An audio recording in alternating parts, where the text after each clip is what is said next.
Hello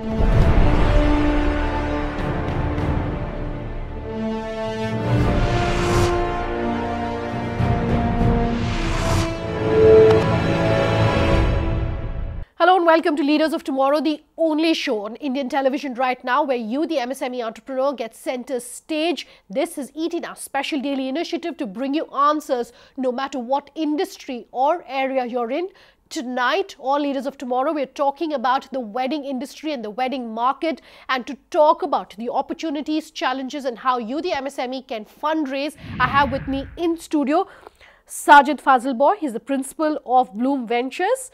We also have Ankit Bajaj, business head of weddings.in, and Sana Vora, founder and CEO of the Wedding Brigade.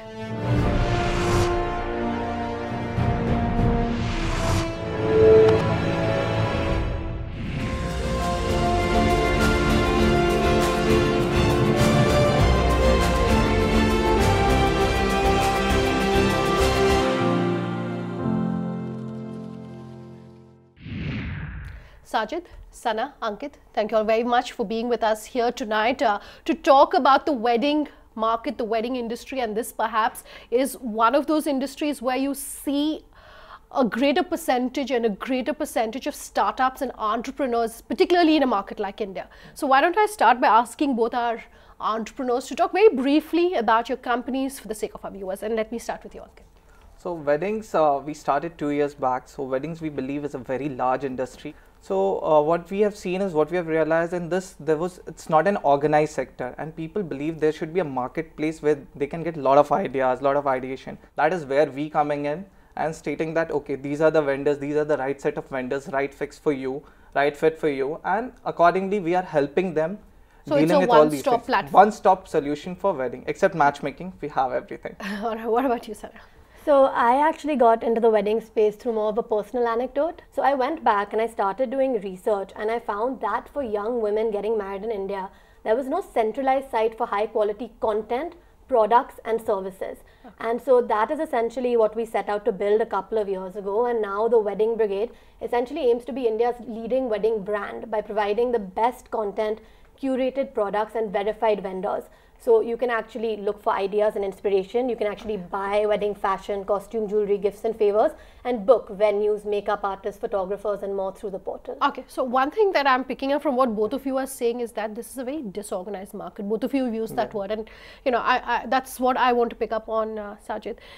Have things started changing? As someone who invests in this space over the last few years, are things looking better in terms of how organized perhaps it is?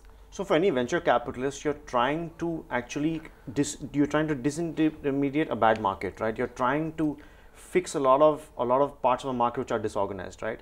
We've seen this in many examples, right? And we looked at the wedding space, right? We built a thesis on the wedding space, and we saw there are a lot of fragmented players, right? There were small people doing hair and makeup. There were people providing venues. There were people providing other kinds of services. So we realized that a lot of this needs to be consolidated and organized. And we went about meeting a bunch of companies. And we figured that yes, consolidation is this market is ripe for consolidation, and we felt that the thesis was correct to make an investment in the space. Okay, so do the two of you aggregate the services that you're perhaps providing, or do you have in-house people? And I will come to my question on that as a follow-up. What kind of model do the two of you work on? Sure. So we actually have a commission-based model, and we're sort of the only player that has a large and thriving e-commerce business as well as a services business. Because the main question basically that we would ask people when we were starting is, what is your biggest pain point when planning a wedding? And what people would say is that it's not that, oh, I had trouble booking a venue or I had trouble booking a makeup artist. It was that I had 100 things to do in a limited period of time with a limited budget. And so we decided that, okay, we need to make sure we are aggregating people in every single space, whether it's buying clothing, whether it's booking a makeup artist, whether it's venues. And we've got them contracted and they work with us on a commission basis, but with better pricing. So to a certain extent, it is an aggregating play where you have to get enough venues, enough makeup artists, enough photographers in each city on board and each price point so that you're relevant to the customer. But you have to do something more than that. You can't just aggregate. And so what we do more than that is give them much better pricing than they would find that by themselves in the market, give them information around advances, cancellations, booking policies, etc. And on the e-commerce front, actually, a lot of our lines are fully curated. So we work with designers like Krishna Mehta, Falguni and Shane Peacock to come up with lines based on our data, what we think customers will buy in our price points, to give a highly curated product to the customer. What are some of the biggest challenges? And I want to open this up to the three of you in this industry, because you're dealing with small businesses, you're dealing with clients who've paid a lot of money to have that personalized experience and content. What are some of the biggest challenges that you've seen? And through your personal experience, your advice then to the people who are watching this show about perhaps one or two things that they should keep in mind and therefore can avoid. So I believe they should understand what all the things are basic points. Just for example, if I say when you're booking a venue, there should be a proper contracting should be done. When you're booking a decoration, so all the quotations, all the pictures should be decided on the day one, and it should be all documented. Otherwise, last day there shouldn't be any hassle. What we have decided, this is happening and this is not happening. That shouldn't happen in any of the services. That is what I'm saying. So any services you are taking, whether it's Pandit, whether it's photographer, whether it's venue, so everything should be black and white. It should be clear and transparent. And is it easy because you're dealing with such small vendors? I think in fact that makes it harder, and that's why honestly every single person on our platform, every single business is verified. We're not an open platform, not just anyone can come and sell and do things on our platform or market themselves to customers. We have a very, very specific onboarding and verification process that occurs. But going back to your earlier question, when you were talking about challenges, I would actually look at that from three different perspectives. So from our perspective, onboarding the right vendors, the right mix in each city, in each price point is a big challenge. Verifying them, making sure that we have people that are relevant to our customers, making sure we're getting the best pricing, right? That's it from our perspective. From the vendor perspective, the challenge is making sure that you are doing a flawless job on your customers, because this is not an industry where you can make a mistake, right? You can't show up late, the food can't be off. The beauty about these platforms is that, you know, because there are companies that go and actually curate these small vendors, right? You can actually get a sense of what the quality is, and the Wedding Brigade has a concierge service as well, and they help you recommend, right, who your vendor should be, right, when they put together an entire wedding package. Okay, I want to also flip the question around slightly. Sana and Ankit were talking the kind of businesses that they're in. Is this something that typically works in a tier 1? How is tier 2, how is small town India sort of catching up with this trend? Is there a business model there like theirs which perhaps works there? So of the 35 to 40 billion dollars, which is the wedding spend, right, about $6 billion of that is urban spend, right? Now obviously tier 1 cities are sort of the thought leaders, right? Whatever is cool here sort of works, is followed by the other places. Obviously the smartphone penetration is more intense here, and when the tier 2 and tier 3 places realize that these trends are catching on, right, they would take the leap forward to actually go and adopt these kind of technologies. Okay, speaking of technology, I want to take a very quick break, but on the other side, I want to talk about how entrepreneurs can use technology more to ensure that they're differentiating themselves. And you were talking about content earlier, Sana. I want to come back and talk about content on the other side of this very short break. Just stay tuned.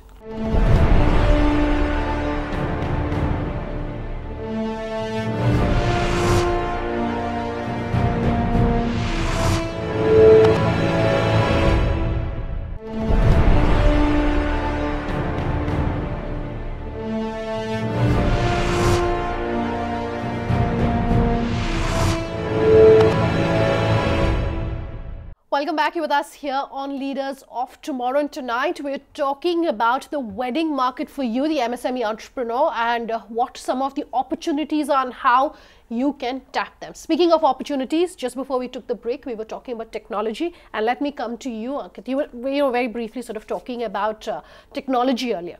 How should and how are entrepreneurs using technology to differentiate themselves? So entrepreneurs, so first thing is today everyone wants, so first thing is you go and search in Google, right? So you want everything online. So that is where weddings is coming in.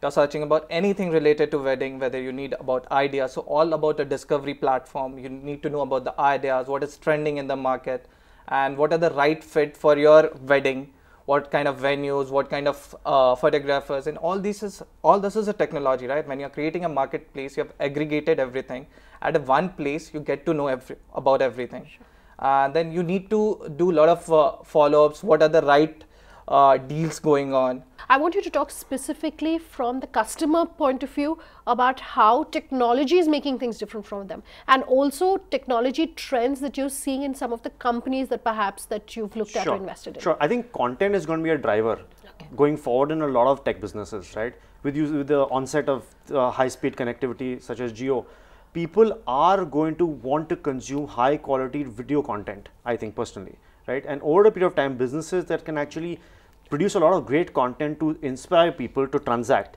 are the businesses that will actually go ahead. You were talking about content earlier in segment 1. How are businesses like yours using content to differentiate yourself? And my question to you is, are there any training courses that entrepreneurs should sort of, brush up on in this market? You're talking content, you're talking specific, there is knowledge, and every industry requires people who've been trained with specific skill sets for that industry. Are there such courses? So I'll start with the courses, then I'll talk about content and tech. So in terms of like skills, obviously there are schools where you can learn about event management, you can learn about cooking, all of those things. But I think nothing beats practical experience. I think for someone who's looking to get into this space, go work for someone talented, spend some years with them, get trained, and then go out on your own and start a business. There's nothing better than real world experience. In terms of social media and content, I mean, that honestly is the genesis of the Wedding Brigade. When we started, all we did was content. And through the content, we built a huge following of people. We have, I think, almost 700,000 followers across Facebook and Instagram today. And it was through their feedback that we learned that, hey, we don't just want to consume content, we also want to transact. And that's what led us to create, e-commerce platform and a services platform. So content is a huge driver of traffic, it's a huge driver of awareness, and it allows us to get amazing feedback from our customers as well. And I think what I would just add to that, in terms of tech and the discussion earlier, using AI to train chatbots to start coordinating with customers, taking their requirements themselves based on what the chatbot is able to retrieve, sending out information to the customer based on logic. I think there's a lot of room to use AI in an intelligent manner to increase the number of leads that we can serve in the wedding space and grow our businesses quickly. Sure. So the aim would be that when you land on a particular website, right, everybody would see a different website over a period of time, which is where things are going. So obviously they realize what your search history is, what your preferences are, and in fact show you those kind of things. Are enough entrepreneurs understanding AI to be able to even use it? Yes, actually I believe that is what we are using. So everyone is using that. Is basis your requirement, all the recommendation will come by default over there. So it's more about predictive analysis is also going on, AI, a lot of it.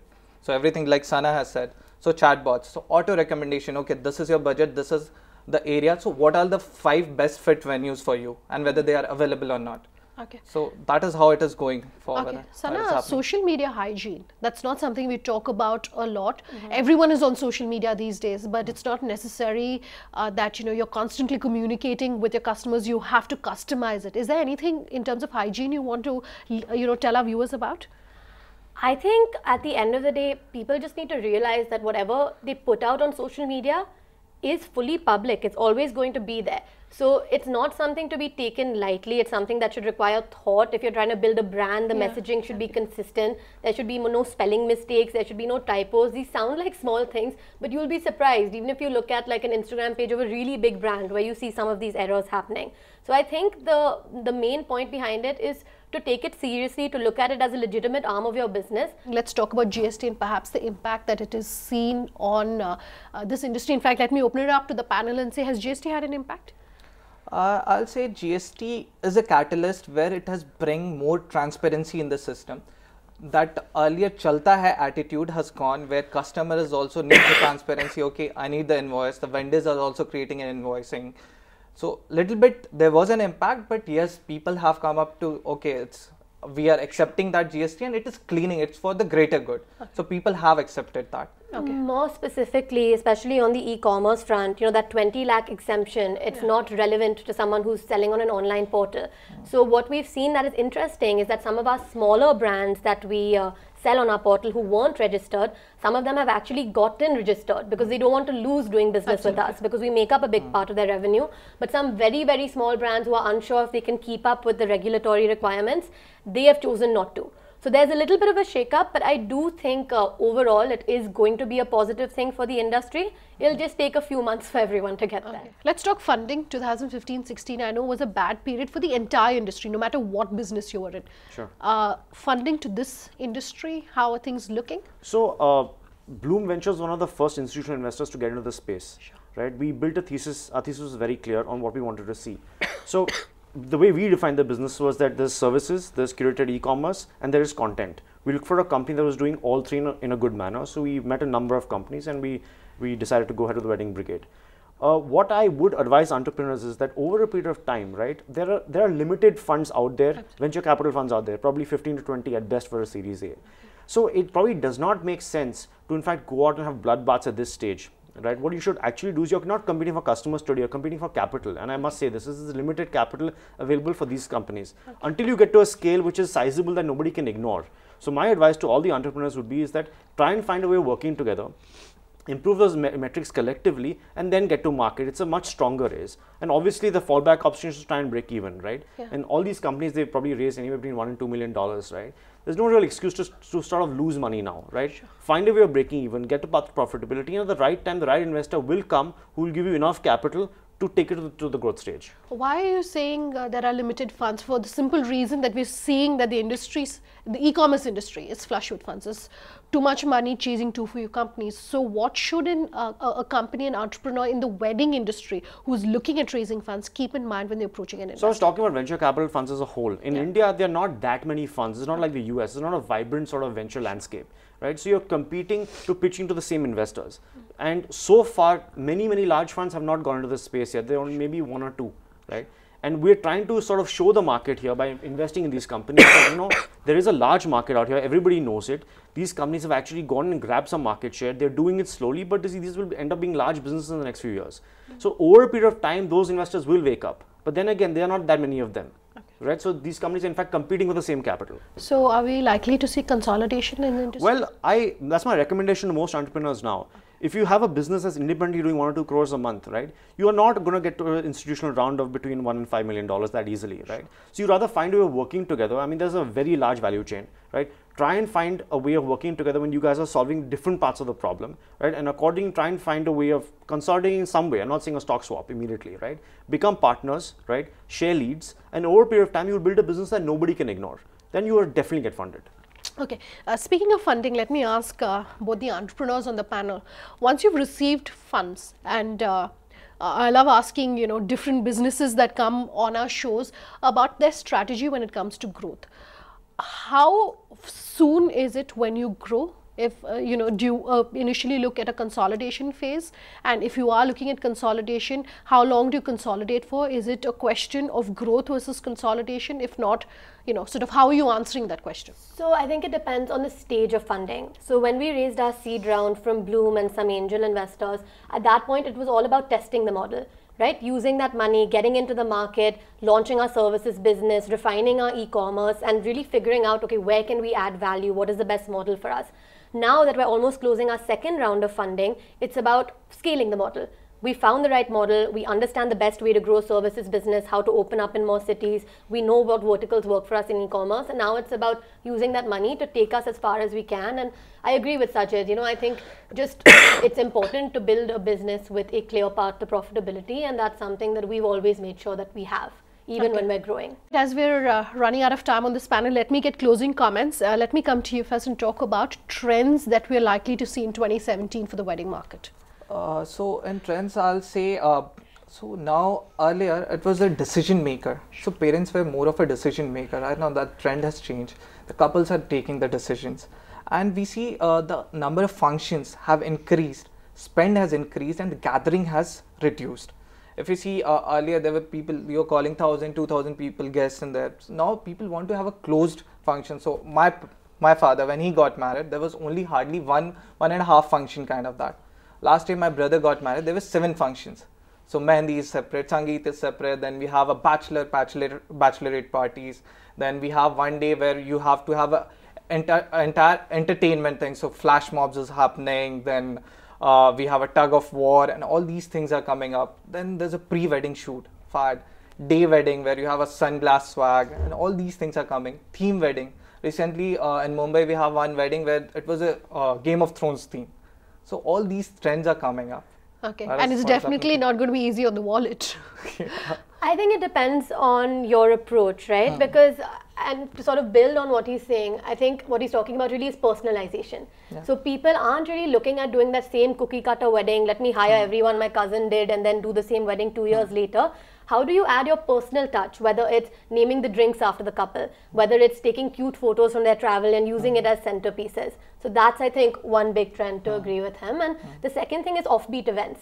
So, you know, obviously there's some people who will go for the Mehndi, Sangeet, wedding reception sort of layout, but there's some people who will say, you know what, I don't want a Mehndi, I want a pool party, or I want a scavenger hunt, or I want a black tie night with a live band playing old English music. So people are really pushing the envelope in terms of the kinds of functions they're having and also what they're wearing. You see brides wearing black, brides wearing gold, brides wearing nude. And honestly, I think it's refreshing, right? The wedding should, at the end of the day, be about the couple. Okay, Sajid, Sana, Akit, thank you very much for being with us Thank you. here tonight. If you have any feedback for us on this panel or you have anything that you want to say to us, do remember you can always write it at leadersoftomorrowtimesgroup.com. On social media, reach us at LOT_ET now or tweet at me personally at Suranda_J. Our Facebook page, Leaders of Tomorrow on ET now. That's where you can leave comments or call us on that number you see on your screen. We promise to have all your questions answered. Thanks for watching. Have a good night.